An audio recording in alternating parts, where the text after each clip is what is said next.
Ne soyez inquiets de rien, mais demandez à Dieu tout ce qu'il vous faut. Et quand vous priez, faites vos demandes avec un cœur reconnaissant. Que Dieu bénisse sa parole. Vous pouvez demeurer debout.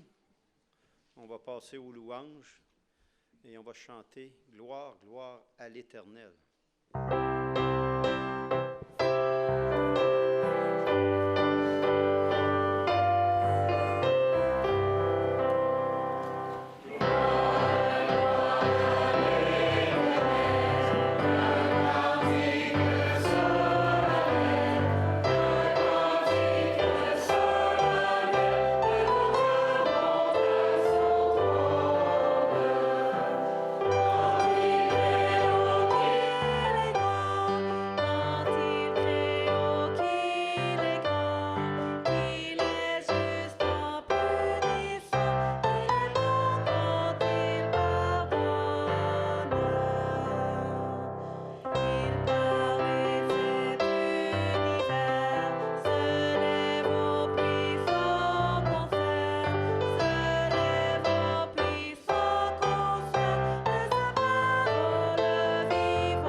Demeurez debout, on va chanter « À toi la gloire ».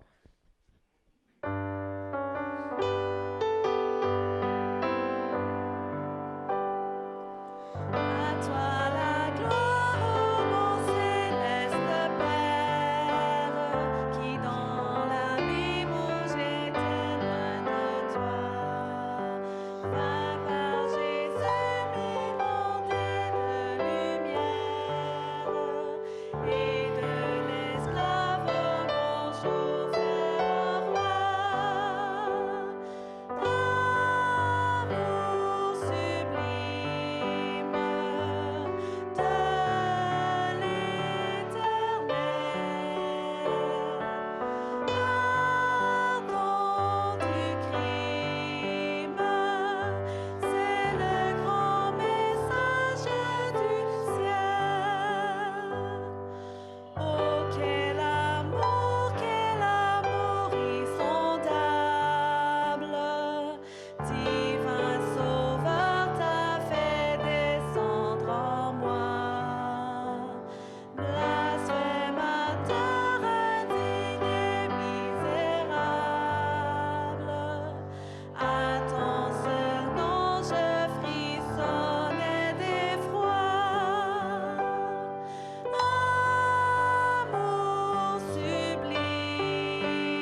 Alors, il y a de cela 2 semaines, nous avons eu un congé. C'était quoi le congé? L'Action de grâce. Effectivement. C'était le moment où, au Canada, on a pris un moment pour ranger le barbecue, pour se préparer pour l'hiver, pour fermer la piscine, pour serrer les meubles de patio en prévision des chutes de neige à venir, tondre le gazon de dernière fois, et tout qui fait qu'on pouvait attendre maintenant l'hiver, alors que tout va être rangé bien comme il faut autour de la maison. Je dis bien qu'on appelle ça le congé de l'Action de grâce, parce que ça n'a pas la même signification que ça a aux États-Unis, où on appelle ce congé-là le Thanksgiving. C'est l'Action de grâce aussi, c'est une traduction, mais c'est le Thanksgiving. Le Thanksgiving, eux autres, il va arriver un peu plus tard. C'est le quatrième jeudi de novembre. Alors, c'est un moment où on prend le temps de fêter en famille, de rendre grâce à Dieu pour l'abondance dont ils ont, et bien sûr, la traditionnelle dinde. Manger la dinde de l'Action de grâce. Les origines de cette fête-là aux États-Unis remontent, et plus anciennes que la nôtre, ça remonte au 17e siècle. Vous connaissez sûrement l'histoire des pèlerins qui sont arrivés sur le Mayflower, qui sont arrivés aux États-Unis au 17e siècle. La traversée qu'ils avaient faite avait été très, très éprouvante. Il y a eu même 55 morts durant la traversée. Durant les 2 mois qu'ont duré 66 jours qu'ont duré le voyage, ils ont à peu près jamais pu sortir du bateau, c'est-à-dire aller ils ont toujours dû rester dans les cales du bateau parce qu'il y avait des tempêtes continuelles et ça n'aurait pas été prudent de sortir. Ça a été très, très terrible comme traversée. Quand ils sont arrivés aux États-Unis, qui n'étaient pas les États-Unis à l'époque, mais sur le continent américain, il était déjà tard dans la saison et il n'y avait pas beaucoup de temps pour se préparer pour l'hiver. Heureusement, les Indiens qui étaient là les ont accueillis favorablement, puis ils les ont aidés justement à passer l'hiver. Lorsque le printemps est venu, l'année d'après, en 1621, les Indiens leur ont enseigné quelles choses ils devaient planter pour avoir de bonnes récoltes à l'automne, justement pour devenir autonomes et tout ça. Alors, ils les ont aidés, ils leur ont fait préparer le terrain, ils ont planté du maïs, ils ont planté des citrouilles et des pois, je pense aussi, ouais, des pois. Et ils se sont préparés justement à avoir une bonne récolte à l'automne. Malheureusement, pas de pluie. Pas de pluie, pas de pluie. Et tout était en train de se dessécher sur pied après que ça avait été levé. Alors les pèlerins, qu'est-ce qu'ils ont fait? Ils ont dit, là, il faut faire une journée de jeûne et de prière. Et c'est ce qu'ils ont fait. Ils ont fait une journée de jeûne et de prière. Ils ont dit, il faut demander à Dieu de nous bénir. Et comme de fait, le soir même, une pluie abondante a tombé. Et après tout ce temps-là, il y a eu beaucoup de pluie. Et à l'automne, ils ont pu bénéficier d'une récolte abondante.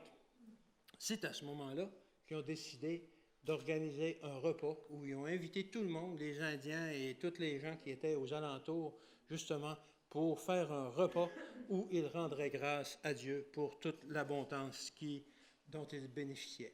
Ce fut le premier repas de la Thanksgiving. C'est ce que nous raconte l'histoire. Mais moi, je peux vous dire que la Bible nous parle d'une attitude que nous devrions avoir et qui relègue au second plan ce premier repas de la Thanksgiving.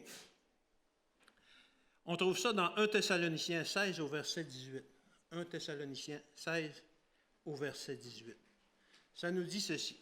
« Soyez toujours joyeux, priez sans cesse, rendez grâce en toutes choses, car c'est à votre égard la volonté de Dieu en Jésus-Christ. » Je pense que c'est le premier appel à l'action de grâce qui a existé, et c'est l'apôtre Paul qui nous a lancé cet appel il y a de cela 2000 ans. Paul, dans ce verset, est en train de parler d'une attitude qu'on devrait avoir, non pas une fois par année à l'action de grâce, à la Thanksgiving, non pas 52 fois par année lorsque l'on vient au sabbat ou qu'on vient rencontrer Dieu, pas même 365 fois par année à chaque jour, mais continuellement, c'est-à-dire plusieurs fois par jour, où il nous dit que l'on devrait rendre grâce à Dieu continuellement. Rendez grâce en toutes choses. toutes choses, il nous arrive continuellement des choses toute la journée. En toutes choses, il nous dit de rendre grâce à Dieu. Est-ce que c'est cette attitude que l'on a chaque jour? Est-ce qu'on rend grâce à Dieu le matin pour la vie qu'il nous a conservée? Est-ce qu'on rend grâce de pouvoir encore une fois bénéficier d'une journée d'activité devant nous? Est-ce qu'on lui rend grâce pour notre famille, pour notre travail, nos voisins, nos amis, notre maison, nos autos, la nourriture, les loisirs? On en a des motifs à rendre grâce à Dieu. Lui rendons-nous grâce aussi pour les épreuves, pour les difficultés, les douleurs musculaires, les problèmes de santé, les ennuis financiers? Quoi? Vous n'avez pas envie de rendre grâce à Dieu pour ça aussi? Job 1, verset 21. Job 1, verset 21. Je suis sorti nu du sein de ma mère, et nu je retournai dans le sein de la terre. L'Éternel a donné, l'Éternel a ôté, que le nom de l'Éternel soit béni. Job, il ne voyait rien d'injuste de la part de Dieu dans les malheurs qu'il avait à supporter. Malgré ses difficultés, il bénissait, il rendait grâce à l'Éternel. Un jour, une jeune fille qui était partie étudier dans une province voisine, dans une grande université, envoya cette lettre-là à sa mère. Elle dit « Maman, je m'excuse que je ne t'ai pas écrit depuis longtemps, mais je t'assure qu'ici, tout va bien. Je suis très heureuse. Si je ne t'ai pas écrit avant, c'est que j'ai dû me remettre un peu de mon bras cassé avant de le faire. Je me suis aussi cassé une jambe. C'est que j'ai dû sauter du 2e étage de ma chambre où j'étais en pension. J'ai dû rester plusieurs jours à l'hôpital, mais heureusement, l'infirmier qui prenait soin de moi était très gentil. Je suis tombé en amour avec lui. Et comme je suis enceinte, nous avons prévu de nous marier dès qu'il aura obtenu son divorce. Mais elle ajoutait en post-scriptum, « Maman, rien de tout cela n'est vrai. Je voulais juste te faire voir qu'il pourrait y avoir quelque chose de bien pire que d'avoir obtenu un C en psychologie et d'avoir complètement échoué mon cours de chimie. » Alors, cette jeune fille voulait enseigner à sa mère la relativité de toute chose. Tout est relatif. Ça pourrait toujours être pire. Tout est relatif. Il est vrai, comme cette jeune fille illustre l'illustre que notre situation, bien que parfois on la trouve pénible, ça pourrait être pire. Pourquoi ne pas apprécier ce que nous avons déjà, malgré les difficultés que nous avons aussi? Ça pourrait être pire.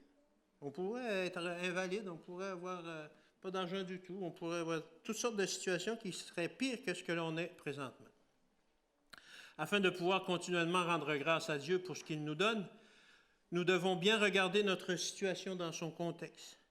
Nous avons une hypothèque sur notre maison, mais on a une maison. Nous avons des douleurs après une journée de travail, mais nous avons la vie et nous pouvons quand même travailler. Nos enfants ne font pas toujours comme on désire, mais nous avons une famille, souvent une belle famille. Il en est de même de notre Église. Nous avons parfois des accrochages avec nos frères et sœurs de l'Église, mais nous avons une Église, nous avons une famille chrétienne où il fait bon de se rassembler. Certains chrétiens n'ont pas de frères et de sœurs avec qui partager. Certains sont dans des pays où ils sont seuls ou dans des régions où ils sont seuls. Notre Église organise parfois trop d'activités, puis on ne peut pas participer à toutes, mais on a le loisir de pouvoir participer à plusieurs activités qui nous enrichissent, qui nous permettent d'échanger avec nos frères et sœurs. Notre école ne fait pas toujours comme nous voudrions pour l'éducation de nos enfants, mais nous avons la joie d'avoir une école chrétienne ici, dans notre Église, qui va enseigner à nos enfants, puis qui va les protéger, les préserver, justement, des influences trop souvent néfastes et malsaines de la société moderne. Il faut mettre les choses dans leur contexte. Ça pourrait être pire. Pourquoi ne pas apprécier les choses que nous avons telles que Dieu nous les donne, même si elles sont parfois accompagnées de contraintes? Je crois qu'il y a 3 choses qui font que nous sommes souvent insatisfaits de ce que Dieu nous donne. La première de ces choses, c'est notre ego, notre moi. On met beaucoup trop d'importance sur notre moi, sur notre personne, sans tenir compte de Dieu. Par exemple, nous pensons et nous disons souvent « Je suis responsable du succès de ma vie. je vais me partir une entreprise, je dois me trouver une épouse, je dois réussir mes études, je dois bien assurer ma retraite, je dois bien élever mes enfants, je dois faire ceci, je dois faire cela. Tout le temps, on dit je et je. Je pense que nous avons tellement tendance à prendre le crédit de ce que nous faisons et de ce que nous avons à faire que nous finissons par ne plus laisser aucune place à Dieu pour agir dans notre vie. Comment alors pourrons-nous trouver des motifs pour remercier Dieu si tout ce que l'on fait, on dit, mais c'est moi qui l'ai fait, je l'ai fait. Encore une fois, il faut tout mettre en perspective. Comment est-ce qu'on pourrait avoir du succès dans la vie? Comment est-ce qu'on pourrait se partir une entreprise? Comment est-ce qu'on pourrait avoir une belle famille si Dieu, premièrement, ne nous donnait pas la vie, ne nous maintenait pas en vie chaque matin? Comment est-ce qu'on pourrait se trouver une épouse qui nous convient et avec qui je pourrais élever chrétiennement une famille si on ne demande pas à Dieu de nous la trouver lui-même, etc. Nous ne pouvons rien si Dieu ne le permet et si Dieu n'agit. J'ai déjà vu un autocollant sur un pare-choc qui disait « Je suis le produit de moi-même ». Cette personne-là avait un gros ego, hein? Mais c'est quelle arrogance! Mais vous avez sûrement entendu déjà des expressions qui disaient de gens qui se disaient arrivés, je me suis fait moi-même. Autrement dit, j'ai tout fait ce que j'ai, je l'ai tout gagné par moi-même. Je suis arrivé moi-même là où je suis. Parfois on dit, je suis un autodidacte, j'ai appris par moi-même, etc., etc., etc. On ramène tout vers le je, vers moi-même. Pourquoi est-ce qu'on ne pourrait pas dire « je ne suis rien sans Jésus » ? Pourquoi est-ce qu'on ne pourrait pas dire « je ne peux rien faire sans Jésus » ? Pourquoi est-ce qu'on ne pourrait pas dire « tout ce que j'ai, je le dois à Dieu » ? Il faut remettre les choses selon leur vraie perspective, comme je le disais. Les méchants prennent pour eux tous les mérites qui reviennent à Jésus. Ce sont les méchants qui font ça. Psaume 10 au verset 4. Psaume 10 au verset 4. Le méchant dit avec arrogance, il ne punit pas, il n'y a point de Dieu. Voilà toutes ses pensées. Alors c'est ça qu'on se dit. Tout ce que le méchant fait, il dit c'est moi qui le fais, je le fais par moi-même. Puis ces histoires-là qui disent qu'il va y avoir des punitions parce qu'on ne fait pas la volonté de Dieu, c'est pas vrai, il n'y en a pas de punition. Alors il n'y en a pas de Dieu. Le méchant se base seulement sur lui-même, sur son propre ego pour faire ces choses. Non seulement le méchant ne reconnaît pas les bénédictions de Dieu, mais il dit aussi qu'il n'existait pas. Est-ce que c'est aussi possible que nous reconnaissions l'existence de Dieu nous-mêmes, mais que nous ne reconnaissions pas ses bénédictions? Je crois que oui. Je crois que notre ego est trop fort. J'ai fait ceci, j'ai fait cela, je suis ceci, je suis cela. La deuxième chose qui fait que nous n'apprécions pas toujours les bénédictions de Dieu à leur juste valeur, c'est que nous prenons ces bénédictions comme des acquis, comme si la vie nous devait quelque chose. Par exemple, récemment, il y a de cela quelques semaines, nous avons eu une éclipse lunaire. Ça n'arrive pas souvent, ça arrive peut-être aux 20 ans ou 30 ans. Je n'ai pas vu la dernière, mais j'en ai déjà vu une, justement, il y a environ 30 ans. Et c'est quelque chose de magnifique de voir la Lune qui est cachée par l'ombre de la Terre, en tout ou en partie. Est-ce que vous êtes de ceux qui ont pris un moment pour regarder l'éclipse lunaire? Oui, il y en a qui ont pris le moment. Pourquoi vous avez pris le moment pour regarder l'éclipse lunaire? Parce que c'était quelque chose qui n'arrive pas souvent. C'était quelque chose qui est extraordinaire quand même. C'était un spectacle inhabituel. C'est normal que vous ayez pris le temps de le regarder. Mais est-ce que vous regardez la Lune chaque soir? Est-ce que vous regardez la Lune par un beau ciel étoilé? Elle offre quand même un spectacle merveilleux, un spectacle extraordinaire. Mais on arrive chez nous, on débarque de l'auto, on regarde le ciel, waouh, c'est beau. On rentre, on n'a rien vu à peu près. Pourquoi? Parce que on prend la Lune pour acquis. Elle est là tous les soirs. À moins que ce soit nuageux, on peut facilement voir la Lune et on ne la voit plus. Comment elle est merveilleuse.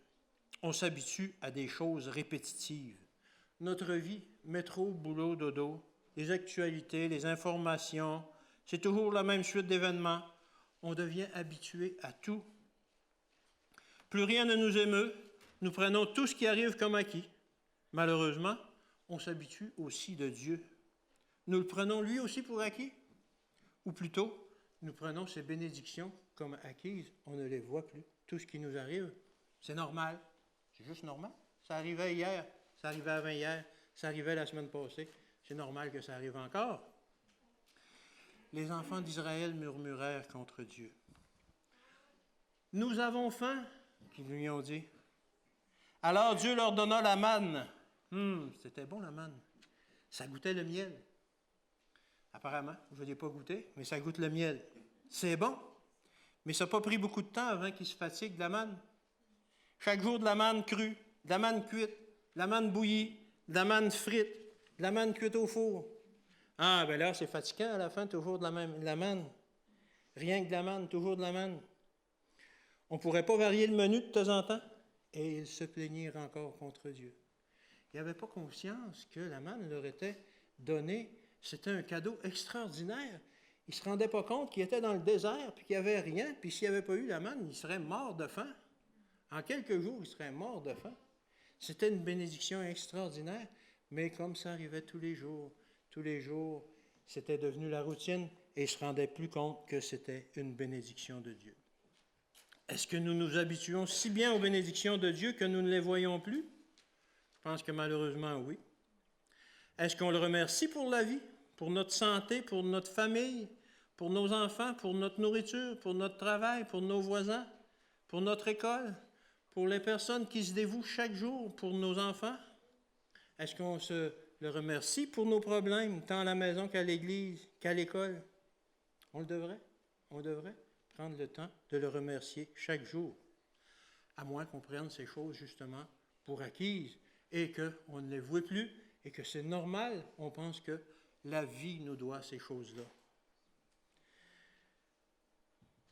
La troisième chose qui fait que nous n'apprécions pas les bénédictions de Dieu, et cette chose, c'est la suite logique des deux premières attitudes que je viens de décrire, soit notre ego trop fort et de tout prendre pour acquis, c'est la critique.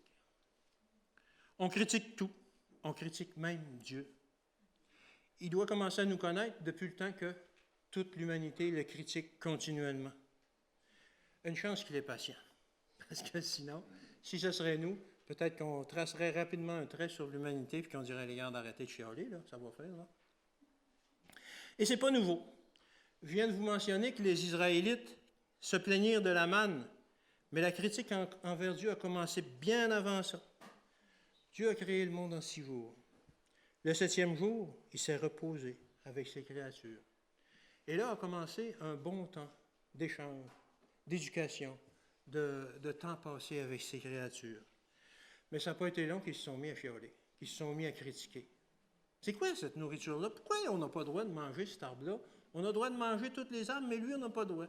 Pourquoi? Est-ce qu'il veut nous cacher quelque chose? Est-ce qu'il y a quelque chose qu'on devrait savoir que Dieu ne veut pas qu'on sache?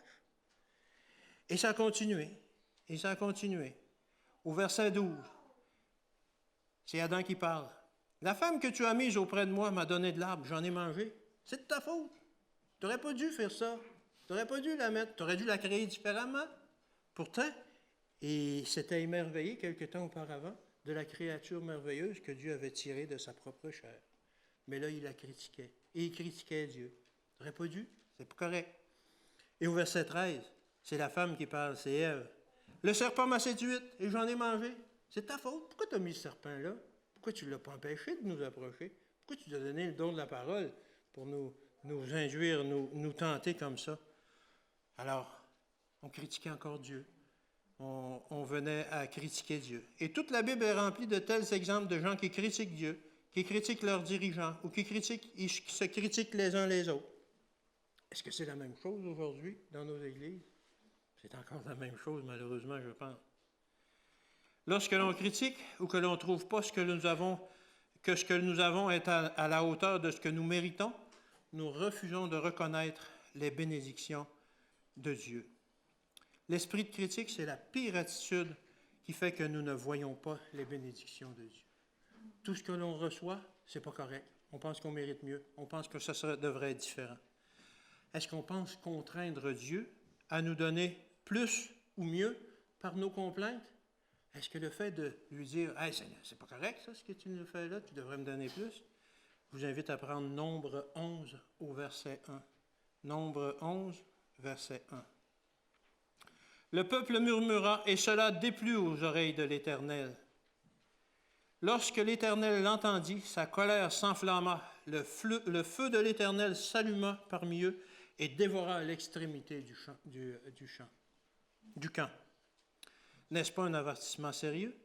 Je pense que Dieu montre envers nous une patience qu'il ne semblait pas avoir pour le peuple d'Israël à cette époque-là. Mais je pense que nous murmurons autant que le peuple de Dieu. Heureusement, aujourd'hui, Dieu ne détruit pas l'extrémité de notre camp, mais est-ce qu'il ne le fait pas tout simplement, puis qu'on ne le voit même pas? Que le fait de le critiquer, ça détruit l'extrémité de notre camp? Ça l'empêche de nous faire bénéficier des bénédictions qui pourraient nous faire grandir individuellement ou spirituellement et en tant qu'Église ou personnellement? Le peuple de Dieu doit éviter à tout prix la critique continuelle. Parfois, nous disons même que nous faisons des critiques constructives. Mais le plus souvent, la critique sert seulement à valoriser notre ego ou à faire valoir notre point de vue à tout prix. On veut avoir raison, absolument. Alors on critique. Quand on n'a pas d'autres arguments, on critique, on remet en question tout ce qui nous arrive. C'est très facile de tout critiquer. Je dois avouer que malheureusement, je suis un expert là-dedans. Moi aussi, je suis capable de critiquer et j'essaie d'éviter, mais malheureusement, ça nous arrive. C'est facile de critiquer nos voisins, de critiquer le gouvernement, de critiquer celui qui ramasse nos vidanges, de critiquer notre conjoint, nos enfants, notre église, notre école, nos dirigeants, le pasteur, la fédération, l'ancien, le diacre. Tout est matière à critique. On peut critiquer n'importe quoi. Est-ce que ça arrange les choses? Généralement, non. Ça fait plutôt même le contraire. Cela ne fait que détruire des relations que nous devrions plutôt chercher à construire. Plutôt que d'apprécier ce que nous avons, nous nous plaignons et de ce que nous pensons que nous devrions avoir. Cette attitude nous empêche justement de recevoir et de voir les bénédictions dont nous jouissons déjà. Un jour, un enfant qui venait d'arriver dans un camp d'été découvrit que tout n'était pas comme il pensait que ce serait. Alors, il s'est dépêché à envoyer un message à sa mère. C'était peut-être un message texte ou un email, mais en tout cas, il a envoyé un message à sa mère. « Maman, envoie-moi de la nourriture de toute urgence. J'ai faim. Je meurs de faim. Imagine-toi qu'ici, ils ne servent que le déjeuner, le dîner et le souper. Comment est-ce que je vais pouvoir survivre? » Pourtant, il avait le nécessaire. Est-ce qu'on a la même attitude envers Dieu et envers les gens qui nous entourent?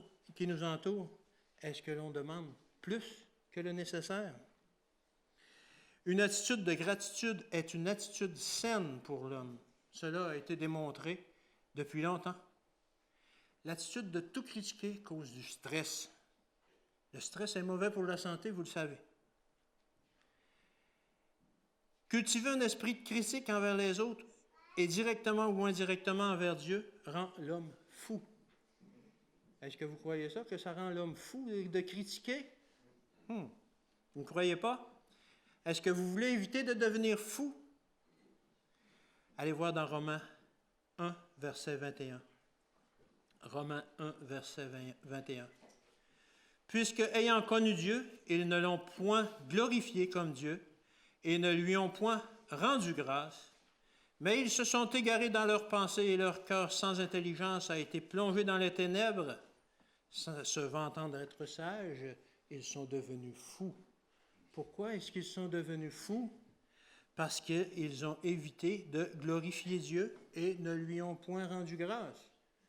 Le fait de ne pas glorifier Dieu et de ne pas rendre grâce à Dieu, ça rend l'homme fou. C'est pas moi qui le dis, c'est la Bible qui le dit. Et puis, malgré qu'ils étaient fous, ces hommes-là se pensaient sages. Alors, si on se pense sage, parfois, il faut faire attention que l'on ne soit pas fou. Mais dirions-nous, nous glorifions Dieu nous lui rendons grâce. Oui, bien entendu, on le fait quand on voit arriver des miracles, comme Caroline nous a décrit dans l'histoire, comme on en a vécu personnellement nous aussi, des événements spéciaux qui fait qu'on dit « Hey, ça c'est vraiment une bénédiction de Dieu ». On lui rend Dieu, on lui rend grâce. Mais est-ce qu'on lui rend grâce pour tout ce qui nous arrive, pour toute chose qui nous arrive, pour le fait d'être ici ce matin? Est-ce qu'on lui rend grâce pour ça? Le fait de notre déjeuner ce matin, ben oui, on rend grâce avant les repas, on bénit notre repas généralement. Mais pour tout le reste, est-ce que l'on bénit? Est-ce que l'on rend grâce à Dieu pour tout ça? Est-ce qu'on lui rend grâce aussi pour les malheurs qui nous arrivent, comme je le disais tout à l'heure? On devrait. Pourquoi? Parce que ce sont des choses temporaires qui vont ne durer qu'un seul temps, qu'un court temps, et qui servent à notre éducation. Romains 8 au verset 18. Romains 8, verset 18. J'estime que les souffrances du temps présent ne sauraient être comparées à la gloire à venir qui sera révélée pour nous. Alors oui, les choses que l'on considère parfois désagréables, ils sont là, c'est des choses passagères qui sont juste avant des choses agréables qui vont nous arriver lorsqu'on sera réunis avec notre Dieu. Parfois, nous croyons que le fait de critiquer les autres va les aider à s'améliorer. Je parlais tout à l'heure de la critique constructive ou parfois même la critique en général.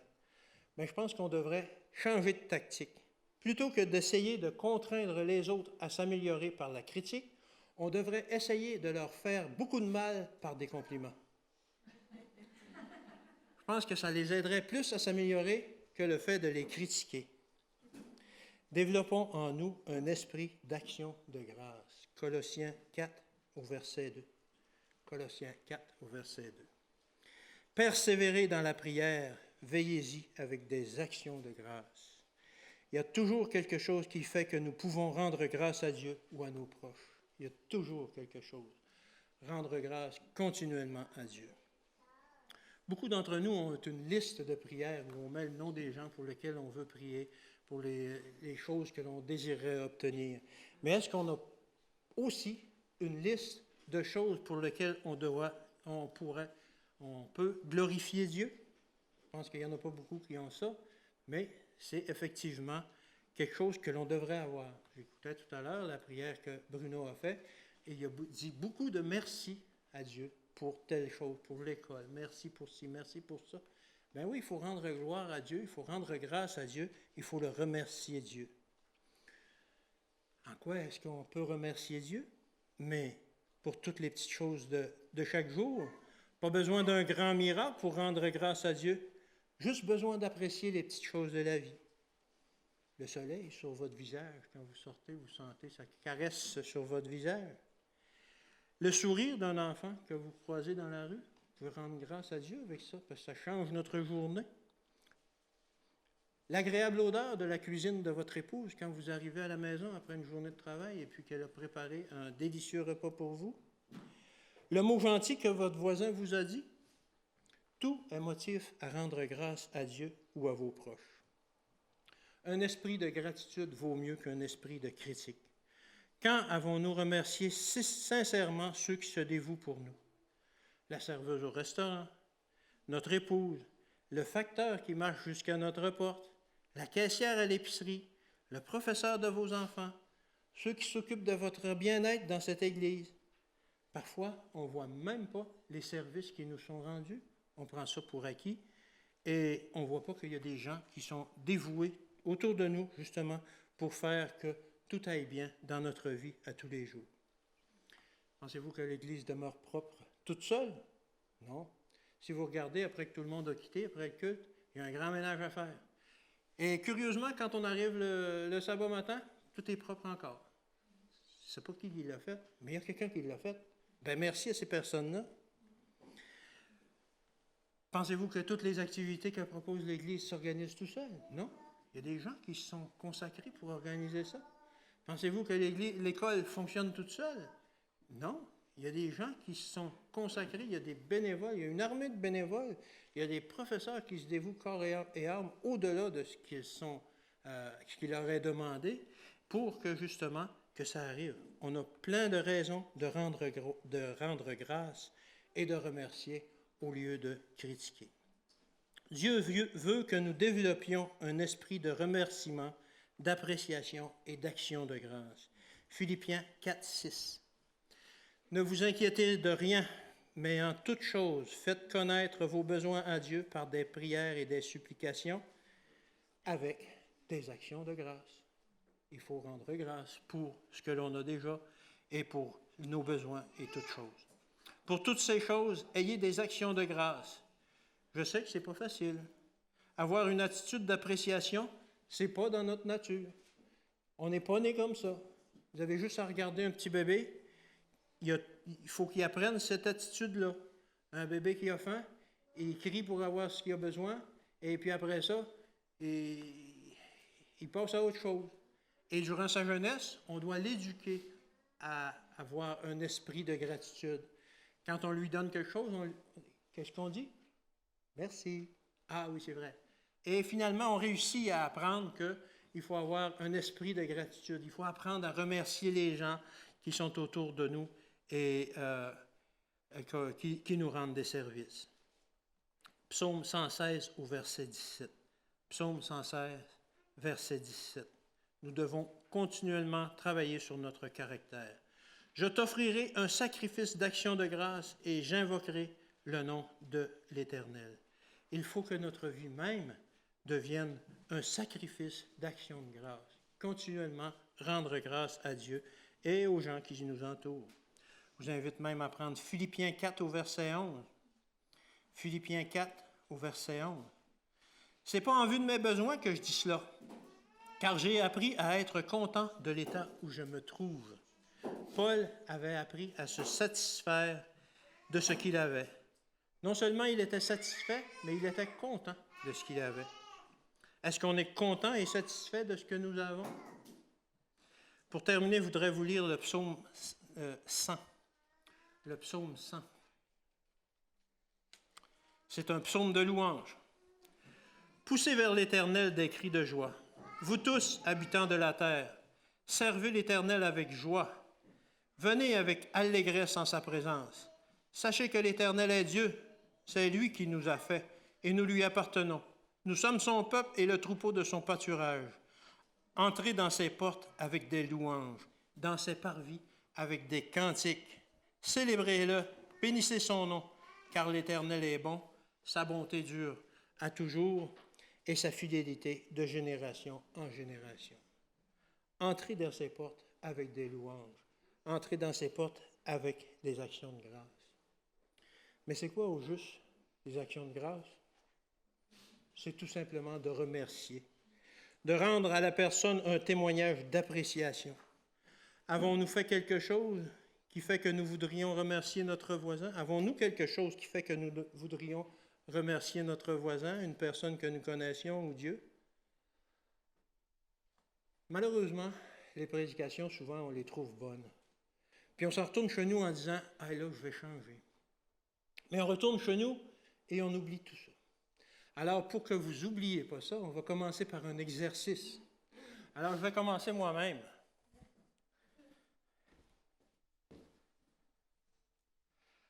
Elle est toute timide.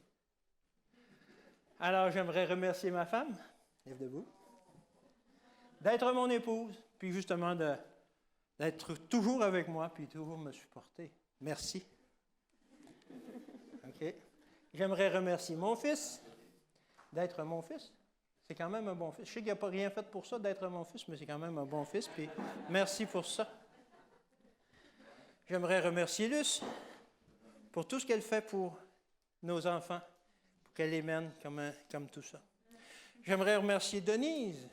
Denise qui a choisi de venir dans notre Église pour que ses enfants grandissent dans un milieu, dans une Église. Alors, on peut lui dire merci et on espère être à la hauteur pour ça. J'aimerais remercier Michael pour tout le soin qu'il prend d'organiser la vie de l'Église et tout ça pour justement que tout aille bien. Parfois, on dit « Ah, mais là, c'est des irritants. » Mais non, c'est pour faire que tout aille bien et tout et tout. J'aimerais remercier Caroline pour le soin qu'elle prend pour nos enfants Merci, Caroline. Et maintenant, c'est votre tour. Trouvez une personne ou deux que vous aimeriez remercier pour un motif quelconque. Je ne vais pas remercier tout le monde, mais je pourrais en remercier beaucoup plus. Mais il faut quand même que je me limite dans mon temps. Alors, je vous invite à remercier des gens. Jean-Guy veut parler? Merci, Wayne, pour la musique. Alors, remercier des gens, c'est le temps, c'est le moment. C'est le temps, c'est le moment.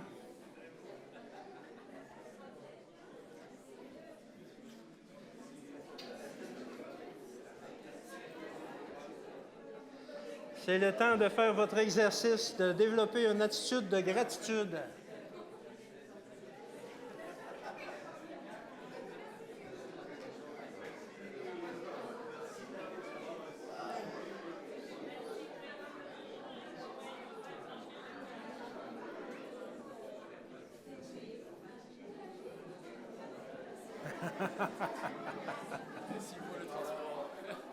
Ça fait plaisir.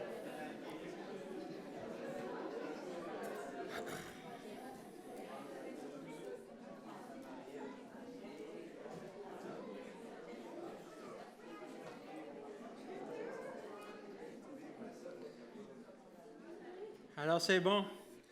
Je vous remercie. Je veux vous remercier justement de la participation que vous avez eue pour cette activité. Et je vous invite à continuer. Voyez-vous, ça fait pas mal. La seule chose que ça peut nous faire mal, c'est notre orgueil, c'est notre ego. Mais il faut le vaincre, notre ego. Il faut devenir de plus en plus comme Jésus. Jésus qui rendait grâce à son Père continuellement pour tout ce qu'il avait, pour toute la protection dont il jouissait et qui n'a pas hésité de donner sa vie pour nous, pour son peuple. Alors, continuez à développer cette attitude de remerciement-là, de gratitude envers vos proches, envers ceux qui vous entourent. Mais il y en a un par-dessus tout que j'aimerais remercier, celui qui fait que l'on est ici ce matin, que l'on est tous rassemblés, veut rendre gloire à Dieu, justement, comme il nous a menés, chacun d'entre nous, qui fait que l'on est ici ce matin. On va prier si vous voulez bien. Bon et tendre Père Céleste, on te rend grâce et on te rend gloire, Seigneur, de la façon dont tu nous as menés, dont tu nous as conduits, pour être finalement acceptés comme tes enfants, Seigneur. Seigneur, nous sommes indignes de cela, mais tu veux nous changer, tu veux nous faire grandir. Seigneur, on te demande d'agir dans nos cœurs continuellement, afin qu'on développe cette attitude de gloire et de grâce que l'on veut rendre à toi et aux gens qui nous entourent. C'est au nom de ton Fils qu'on te le demande. Amen.